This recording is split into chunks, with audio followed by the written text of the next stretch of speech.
ফেলে দেওয়া বজ্র বস্তু দিয়ে রং বেরঙের পোশাক তৈরি করে র্যাম্প পাতালেন নির্মল বন্ধুর সাথীরা। ইতিমধ্যে বাংলায় 121টি পৌরসভার মধ্যে কঠিন বর্জ্য পদার্থ প্রসেসিং করে পরিবেশ বান্ধব করে তুলে প্রথম হয়ে দিল্লি থেকে শিরোপা এনেছে বসিরহাট পৌরসভা। ইতিমধ্যে বাংলায় 121টি পৌরসভার মধ্যে কঠিন বজ্র পদার্থ প্রসেসিং করে পরিবেশ বান্ধব করে তুলে প্রথম হয়ে দিল্লি থেকে শিরোপা এনেছে বসিরহাট পৌরসভা। কঠিন বজ্র পদার্থ বাড়ি বাড়ি গিয়ে নির্মল বন্ধুর সাথীরা সেগুলো তুলে একটি নির্দিষ্ট জায়গায় প্রসেসিং করে একদিকে জৈব সার তৈরি করা, অন্যদিকে পরিবেশকে বাঁচানোর সংকল্প নিয়ে ইতিমধ্যেই বাংলায় 3টি পৌরসভার শিলিগুড়ি কর্পোরেশন, উত্তরপাড়া, বসিরহাট পৌরসভা ভারতের মানচিত্রে জায়গা করে নিয়েছে তাদের একের পর এক কর্মসূচি এবং তারা বাংলার মুকুটে জুড়েছে নয়া পালক। পৌরসভাকে পরিচ্ছন্নতা রাখাই তাদের মূল উদ্দেশ্য। এর আগে তাদের প্লাস্টিক থার্মোকলের কোনো কিছু ব্যবহার না করে নির্মল বন্ধুর সাথীরা নিজেদের হাতে তৈরি করা পিঠে পুলি তৈরি করে মাটির ঘটে করে বিক্রি করে নজর কেড়েছিল, কিন্তু সেটা পরিবেশ বান্ধব। এবার তাদের নতুন সংযোজন ফেলে দেওয়া প্লাস্টিক, রাবার, বিভিন্ন কঠিন বজ্র বস্তু দিয়ে পোশাক তৈরি করে র্যাম্পে হেঁটে নজর কাড়া।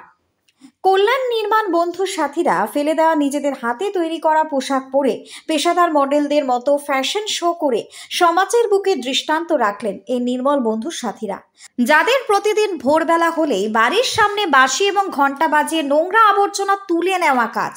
তারা এবার সমাজের কাছে দেখিয়ে দিলেন যে কঠিন বজ্র পদার্থ দিয়ে পোশাক তৈরি করে সেগুলো কিন্তু কর্মসংস্থানের নতুন দিশা দেখায়। পাশাপাশি এই ধরনের কাজকে যারা বাঁকা চোখে দেখেন তারা তাদেরকে বুঝিয়ে দিলেন এটাও একটা শিল্পকলার সংস্কৃতি যা সমাজে দৃষ্টান্ত হয়ে থাকবে। এই কর্মসূচি তারা লাগাতার চালিয়ে যাবেন। এর মধ্যে দিয়ে তাদের একদিকে যেমন কর্মসংস্থান, অন্যদিকে ছেলে মেয়েদের লেখাপড়া শিখিয়ে শিক্ষার আলোয় আলোকিত করাই হচ্ছে তাদের মূল লক্ষ্য। এদিন এই অনুষ্ঠানে উপস্থিত ছিলেন বসিরহাট পৌরসভার চেয়ারম্যান অদিতি মিত্র রায়চৌধুরী, পৌরসভার সলিড ওয়েস্ট অ্যান্ড ম্যানেজমেন্টের নোডাল অফিসার ভবতোষ দাস, পৌরসভার প্রশাসনিক কর্তারাও ছিলেন এবং মূলত এই ফেলে দেওয়া কঠিন বজ্র দিয়ে রং বেরঙের পোশাক তৈরি করে এদিন 17 জন নির্মল বন্ধু সাথীরা তাদের হাতে তৈরি করা এই পোশাক পরে র্যাম্পে হেঁটে রীতিমতো পেশাদার মডেলদের অনুকরণে নিজেদেরকে সুসজ্জিত করে ক্যাটওয়াক করলেন। রীতিমতো খুশি প্রশাসনিক কর্তা থেকে শুরু করে সমাজের বিভিন্ন স্তরের মানুষেরা।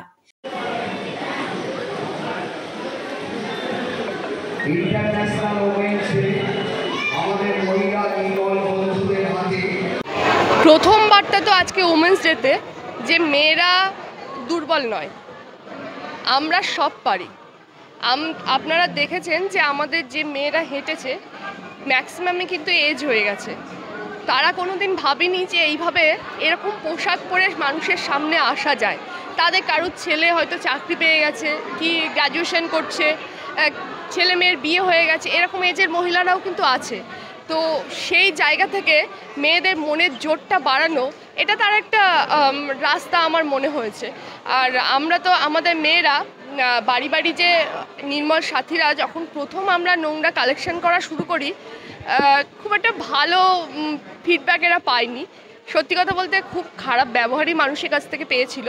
এদের যে একটা সম্মান থাকতে পারে, প্রতিটা কাজের সম্মান থাকতে পারে, এরা আজকে এই ড্রেস পরে সেটা র্যাম্পে হেঁটে প্রমাণ করে দিল যে যারা নোংরা পরিষ্কার করছে তারাই সমাজের মূল মানুষ।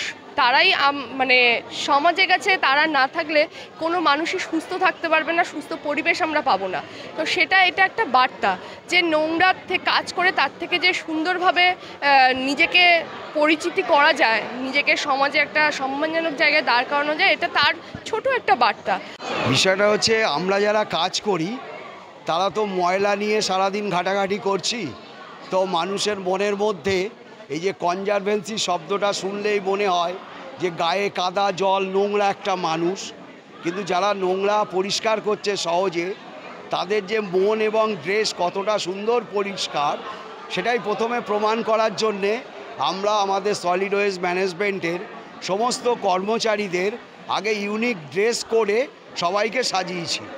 মানুষ দেখলেই বুঝতে পারছে যে শহরকে পরিষ্কার করতেই হবে, কারণ বাড়িকেও পরিষ্কার করতে হবে। যে ময়লা নিতে আসছে সেও কত সুন্দর পরিষ্কার, এই যে অনুভূতি বাড়ির সকলের মনের মধ্যে ঢুকে যাচ্ছে। মাননীয় চেয়ারম্যান ম্যাডাম অদিতি মিত্র রায়চৌধুরীকে অসংখ্য ধন্যবাদ জানাই।